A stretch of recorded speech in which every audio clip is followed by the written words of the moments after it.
phones where Walter is on the line in Connecticut. Walter, you're on Free Talk Live. Hey, how y'all doing? Walter, what's on your mind tonight? I was going to tell you, I think Jimmy Carter was a reptilian. Is that right? Yeah. One night back in 1977 when he was elected, he was on television, and me and my wife, Mabel, we were watching that Jimmy Carter, and I swore I saw his eyeballs blink sideways like a reptilian would. Wow. Now, how old were you in 1977? I thought reptiles didn't have eyelids.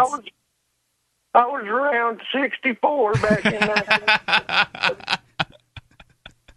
So, wow. It makes you about 110. Yeah, I'm somewhere around there. I don't keep track no more. Why bother? So you saw his eyelid. You saw his eyes blink sideways, and that was what clued you in. I saw his eyelids blink sideways, and I said to my wife, I said, "Hey, Mabel, I think Jimmy Carter's one of them reptilians. I just saw his eyeballs blink sideways." What did Mabel have to say about that? Well, Mabel, when I told her that, she looked at me and she said, "You dumb. I'm going to get a divorce." And then she blinked sideways? And I said, "Mabel, look a little closer at the TV. You'll see him next time he does it." And when she leaned in, I put a plastic bag over her head and suffocated her and dragged her out and buried her in the yard. So what are some other signs that someone might be a reptilian? Well, what I want to know is, how did you know about reptilians in 1977? Well, Jimmy Carter was on the TV.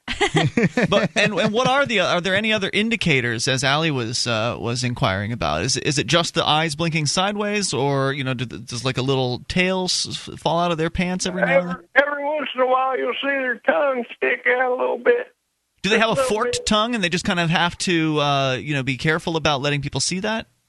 Yeah, it's like it's like a hiccup or something. You can't control it. It just happens every once in a while. Your tongue will just stick out a little bit. Walter, I'm doing it right now, but you can't see it. Thank you for the call tonight. I appreciate it. Best character call in recent years. Times. Yeah, thanks for the call. Well, not in years. But, I hope we hear from you again, Walter. I appreciate the call. 855-450-FREE. And didn't he murder his wife the last time? Yes, he's murdered his wife Mabel a couple of times now. Maybe he's just attracted to Mabel's. Could very well be. Could be. So great character call. 850. He's I like it. 855-450-FREE.